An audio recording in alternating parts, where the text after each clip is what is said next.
Aujourd'hui, c'est un épisode très particulier. C'est un épisode symbolique. C'est l'épisode 200 du podcast Entreprendre hors des normes. 200 épisodes, 200 jeudis, 200 rendez-vous honorés. 200 épisodes, ça veut dire presque 3 ans. Chaque semaine, sans exception, sans sauter un seul jeudi, je suis là, pour toi, pour vivre ce moment ensemble. 200 épisodes, c'est mon engagement. Et c'est pas juste des contenus, des jolis petits audios à écouter, que depuis quelques mois, tu peux aussi voir en vidéo sur ma chaîne YouTube. Tu l'imagines bien. C'est des heures et des heures et des heures de réflexion, de remise en question, de décision, de création, d'engagement, de réengagement. Quand j'ai lancé ce podcast, je me suis fait cette promesse à moi-même d'abord, puis à toi ensuite, de me montrer, d'être présente, quoi qu'il advienne. Et j'ai tenu. Il m'a fallu beaucoup de discipline par moment. Parce que bien sûr, tu imagines bien, pendant 3 ans, il y a eu des moments où la vie est venue me challenger. Et j'ai voulu honorer cet engagement. Pour toi et pour moi, parce que j'aime ce podcast.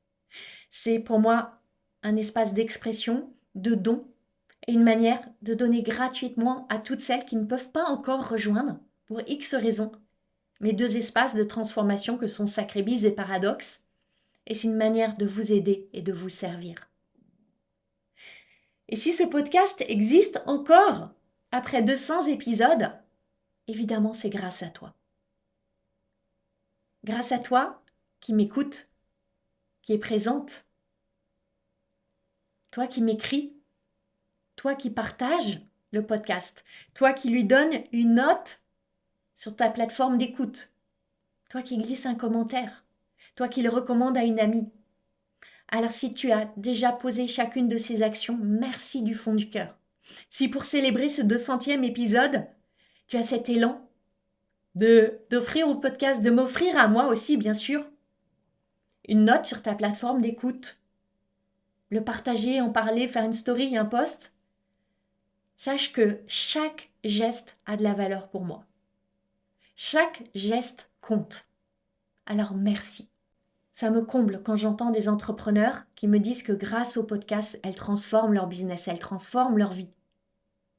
Parce qu'il y a une résonance, parce que tout ce que je mets tellement de cœur à transmettre est entendu, reçu et transformé.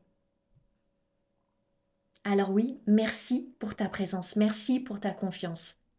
Merci de faire partie de cette aventure hors des normes. On célèbre les 200 épisodes, on est reparti pour 200 autres. Dans un peu moins de 300, de 3 ans, on fêtera les 400 épisodes. On se donne rendez-vous, on y va ensemble.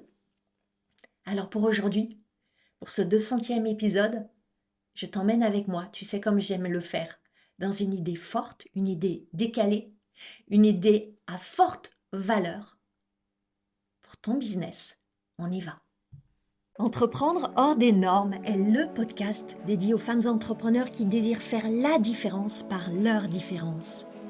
Je suis Anne-Valérie Raucourt. Depuis 2010, j'accompagne les femmes originales et ambitieuses qui veulent se créer une vie riche et libre par la voie de l'entrepreneuriat. Si tu désires casser les codes, créer ta propre recette du succès et développer un business florissant au service de ta vie et de la vie, tu es ici chez toi.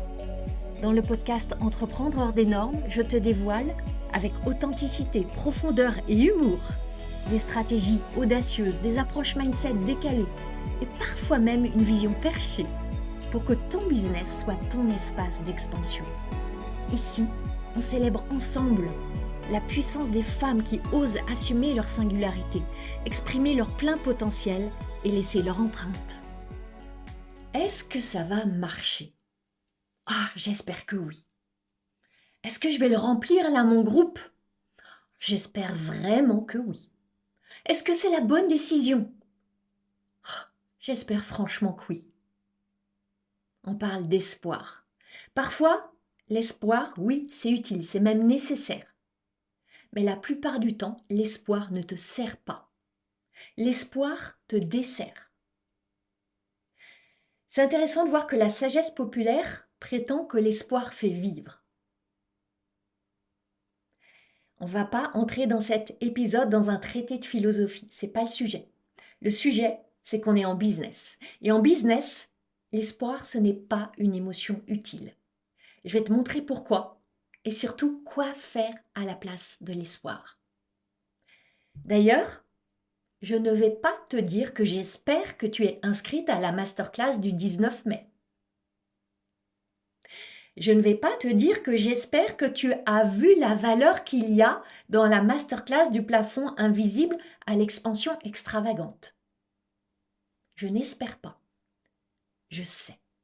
Je sais que si tu désires vraiment percer ton plafond de revenus, découvrir les stratégies de celles qui vont de 50 à 100K, de 100K à 500K, au-delà, si tu veux élever ton niveau de jeu, si tu désires tout ça, évidemment, tu as déjà réservé ta place. Et si tu ne l'as pas encore fait, évidemment, tu vas le faire maintenant. Mettre en pause cet épisode, aller dans les notes du podcast ou sur mes réseaux sociaux, sur mon site web, il y a une pop-up et prendre maintenant ta place pour cette masterclass exceptionnelle qui a lieu le 19 mai de 9h à midi. Aujourd'hui, je veux te parler de l'espoir en business, de cette émotion de l'espoir. Comment on crée l'espoir? Avec nos pensées, comme pour toutes les autres émotions, quasiment. Et on va parler de quand l'espoir est utile et surtout, et majoritairement, de quand il ne l'est pas et pourquoi. De quoi on parle quand on parle d'espoir? Je suis allée voir la définition.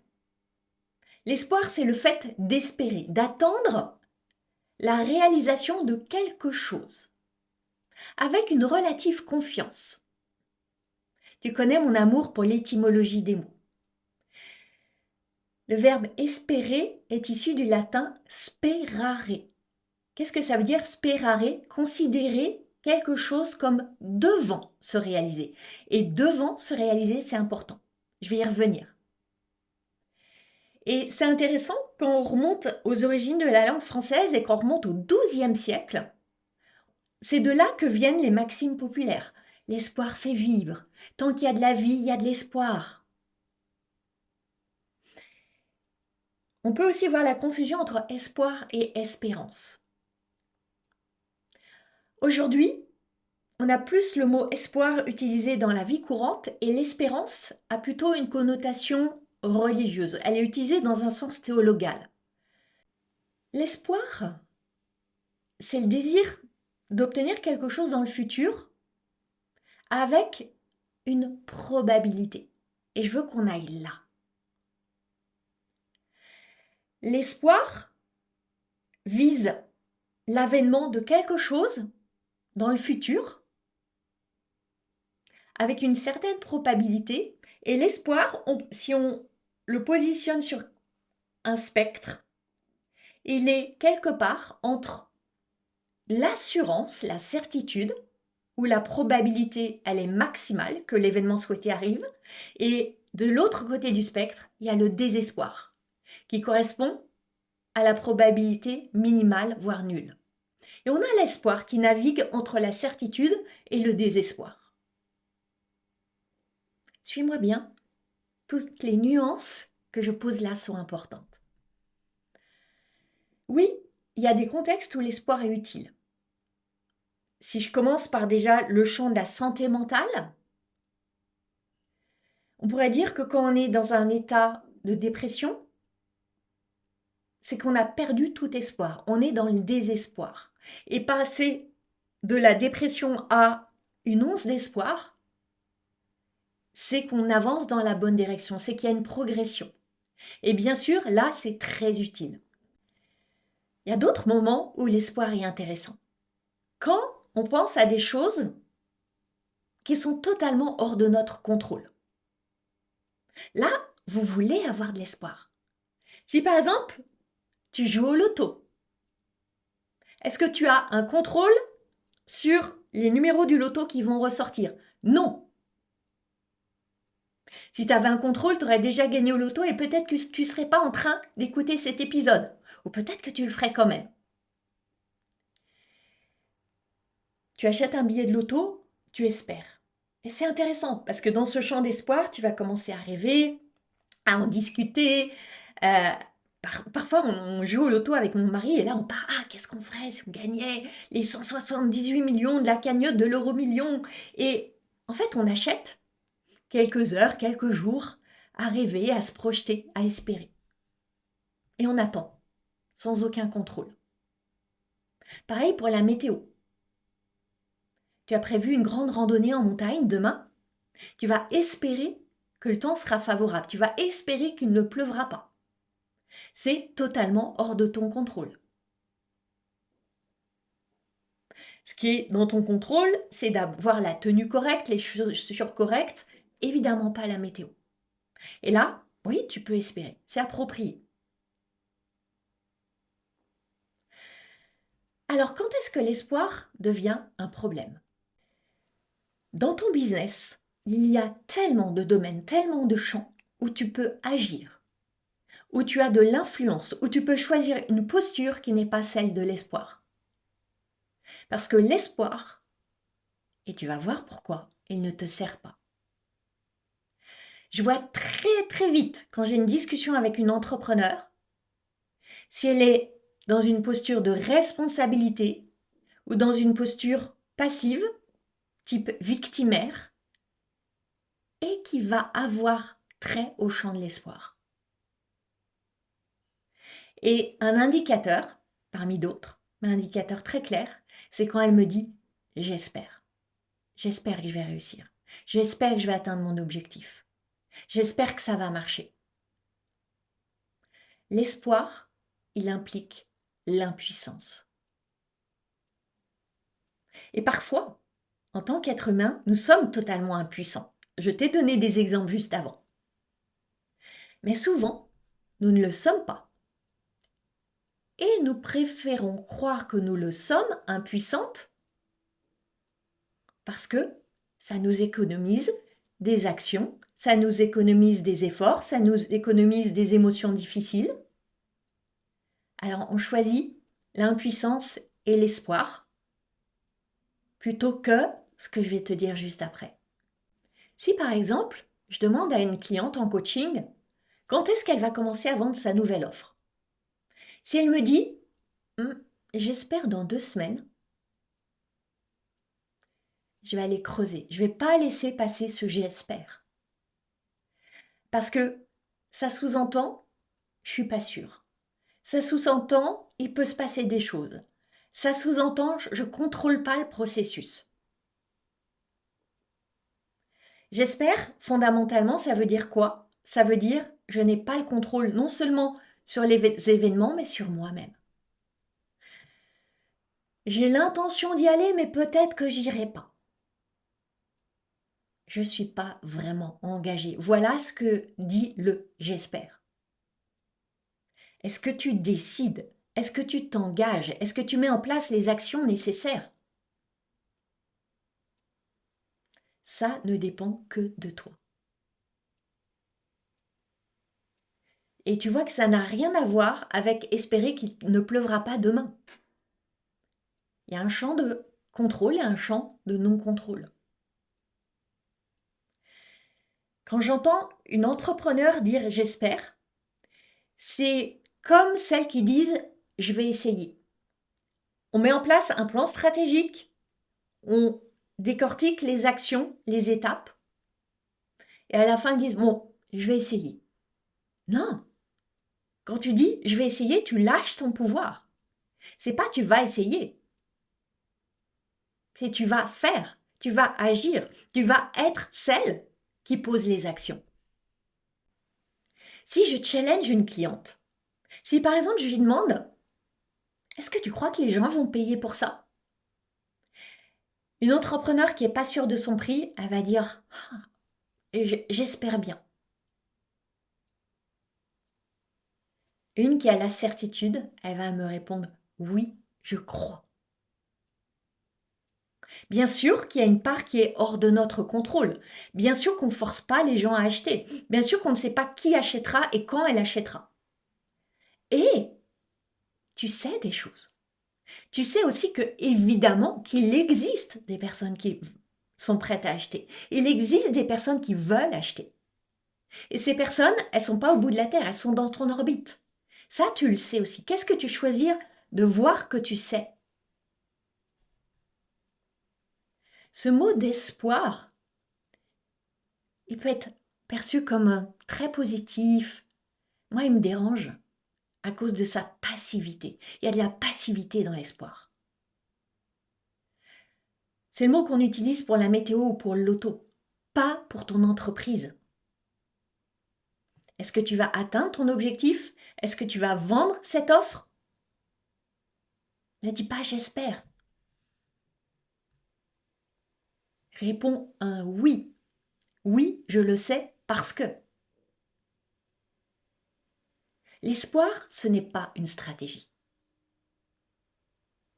Quand tu dis j'espère qu'il ne pleuvra pas demain, aucune stratégie. Quand tu dis j'espère que je vais gagner au loto, aucune stratégie. L'espoir, il est désengagé. Il ignore ton pouvoir d'action. Et moi, je ne veux pas que tu ignores ton pouvoir d'action. Je veux que tu t'engages pleinement à créer ce que tu veux créer, à accomplir ce que tu veux accomplir. Et ça ne se fait pas depuis l'espoir. L'espoir, regarde bien, il te prépare à la déception. J'attends et je vais voir. Non, en business, tu n'attends pas pour voir. Tu t'engages. Alors, c'est ça qui est mieux que l'espoir. Bien discerner ce qui est dans ton pouvoir et ce qui ne l'est pas. Et si ce n'est pas dans ton pouvoir, tu peux toujours dire je pense que oui, je crois que oui. En business, il y a toujours évidemment des choses qui ne sont pas en notre pouvoir. Je ne suis pas en train de te vendre l'idée que tu contrôles tout. Non. Mais qu'est-ce que tu as à perdre à croire que la meilleure issue va arriver pour toi? Que tu vas donner ton meilleur niveau d'engagement, d'excellence, que tu vas faire du mieux que tu peux pour trouver les personnes et leur montrer la valeur. On en revient toujours là. Et si ça ne marche pas, tout de suite, tu ajustes, tu itères, tu recommences et tu vas finir par créer des résultats. C'est inévitable. C'est ce que je disais il y a quelques jours à une cliente. Qu'est-ce que tu as à perdre à croire? Qu'est-ce que tu as à gagner à ne pas croire? Commence par croire que oui, il y a des personnes qui veulent, qui désirent, qui sont prêtes, qui ont les ressources pour ton offre. Spécifiquement ton offre et toi. Observe cette grande différence qu'il y a entre j'espère réussir et je sais que je vais réussir. Dans l'espoir, il manque une chose fondamentale, la confiance. Si tu regardes des entrepreneurs qui réussissent, celles qui performent, tu ne vas pas les entendre parler d'espoir. Si je pense par exemple à Steve Jobs, alors je ne l'ai pas côtoyé, mais j'imagine très volontiers qu'il n'a jamais dit « j'espère que les gens aimeront mon iPhone ». Il disait certainement « je vais montrer aux gens pourquoi ils veulent mon iPhone ». Et ça, c'est l'opposé de l'espoir. L'espoir, il mène à peu d'action. Et ça, c'est le problème. Ça le rend fragile, ça te rend fragile. J'espère que ça va marcher, zéro responsabilité. Et sans responsabilité, tu es tellement moins efficace. Tu crées tellement moins de résultats. Alors oui, bien sûr, pourquoi est-ce qu'on choisit l'espoir? Parce qu'il y a une peur. L'espoir est protecteur. Parce que si j'arrête d'espérer, si je m'engage pleinement et que j'échoue, est-ce que ça va pas être plus douloureux? Voici ce que je te réponds. Quand tu travailles dur, quand tu fournis des efforts, quand tu t'engages vraiment, quand tu vas à fond, et que tu es tenté de te disperser, tu es tenté de faire ce que j'appelle des micro-abandons, tu es tenté de arrêter de lâcher les chevaux et les ramener à l'écurie, et que pourtant tu continues, tu restes sur ta ligne, tu mets tes œillères, tu continues à t'engager, tu cèdes pas à la tentation, tu donnes tout. Le soir, quand tu poses ta tête sur ton oreiller, cette fatigue-là, elle est délicieuse. Cette fatigue naît de ton plein engagement, d'avoir continué à te présenter au monde, porter ton message, offrir de la valeur. Moi, c'est comme ça que je choisis de vivre. Est-ce que tu choisis de vivre comme ça aussi? Oui, quelque chose pourrait mal se passer. Il peut y avoir 1000 raisons d'échouer, on est bien d'accord. Mais là, tu n'es pas déçu de toi. Là, tu es fier de toi. Parce que tu as fait tout ce qui était en ton pouvoir. Et toi qui veux gonfler ton estime de toi, il n'y a pas de meilleur chemin pour ça. Je crois vraiment qu'il y a quelque chose qui est plus décevant que l'échec en lui-même. C'est de ne pas tout donner. Et tu la connais, la différence. Si tu regardes avec honnêteté, tu la connais, cette différence. Alors, reviens vraiment à cette idée. En business, tu as énormément de pouvoir.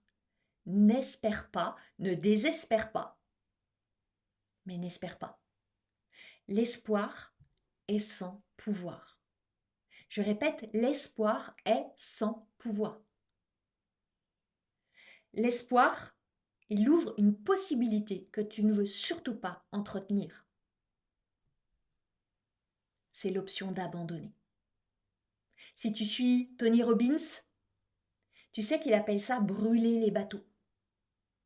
Cette histoire de brûler les bateaux, ça vient des conquérants qui, en arrivant sur un territoire, brûlaient leurs navires pour empêcher toute possibilité de retraite et aller de l'avant conquérir le territoire.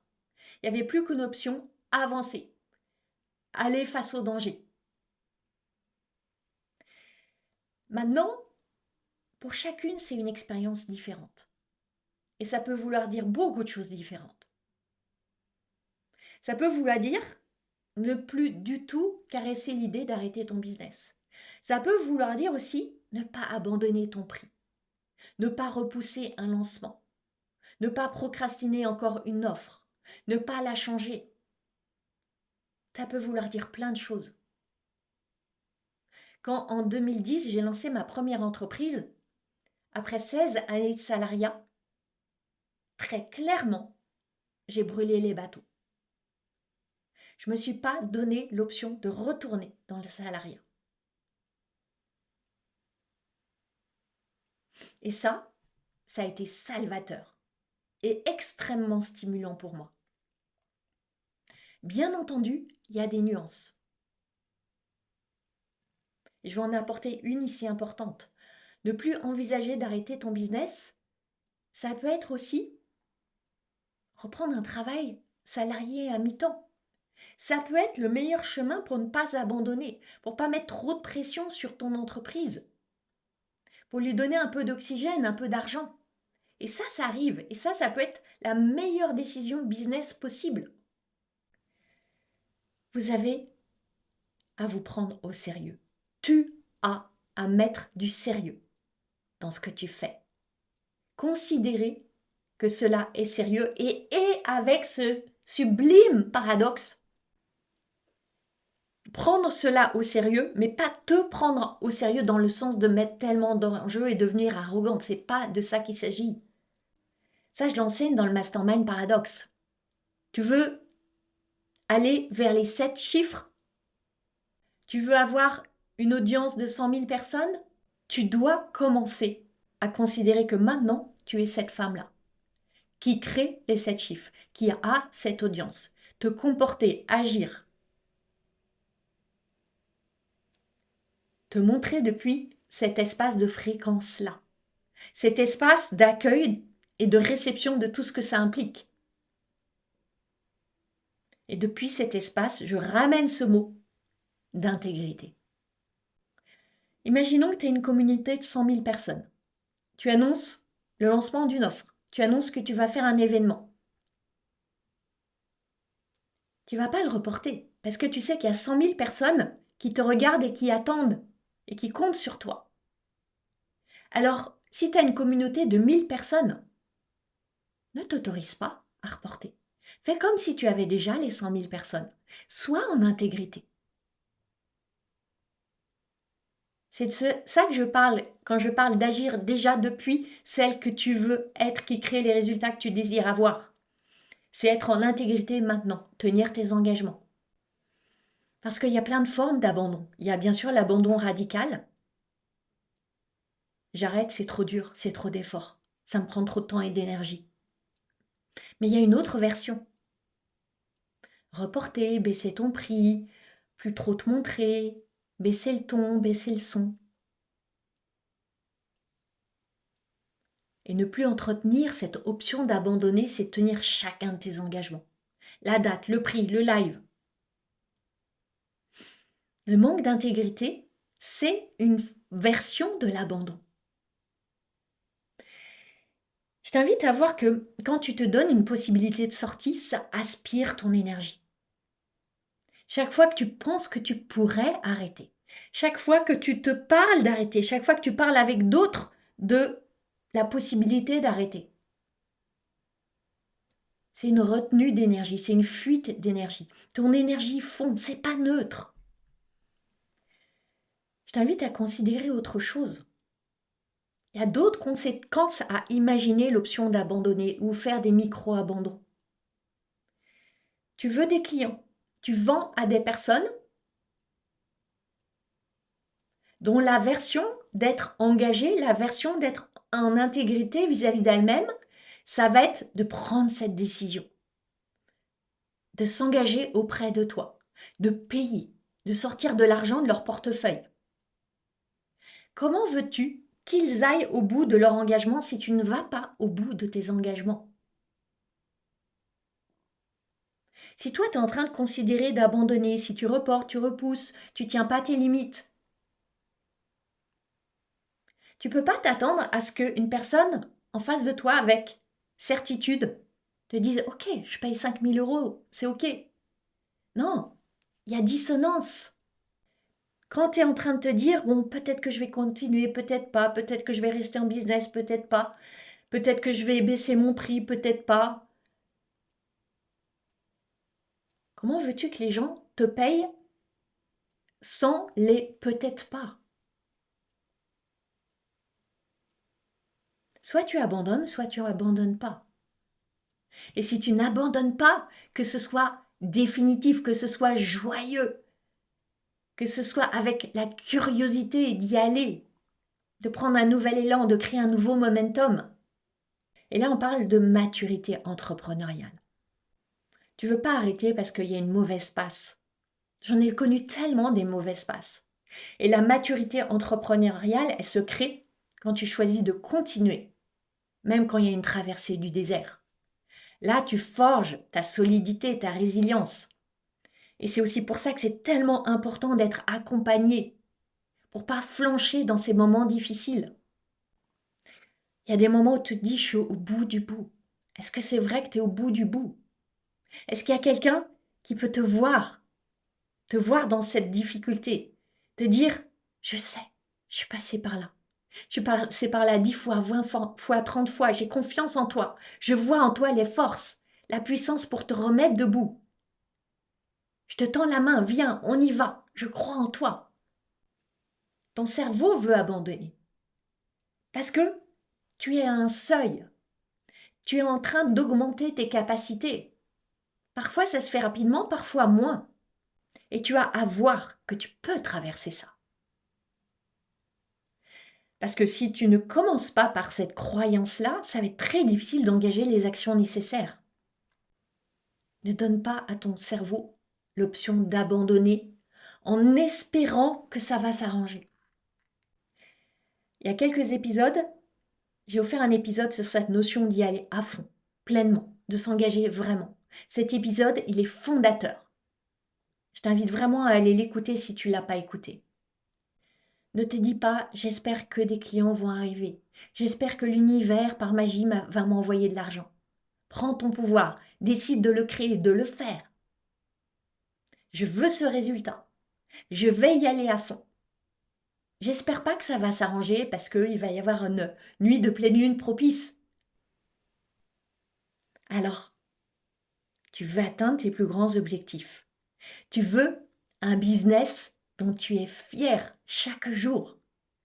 Tu veux devenir cet entrepreneur prospère qui s'appuie sur son intensité, son ardeur, ses dons et qui en fait une puissance. Abandonne l'espoir. Reprends ton pouvoir. Et inscris-toi à la masterclass du 19 mai. Je vais te montrer vraiment à quoi ça ressemble. C'est quoi le processus?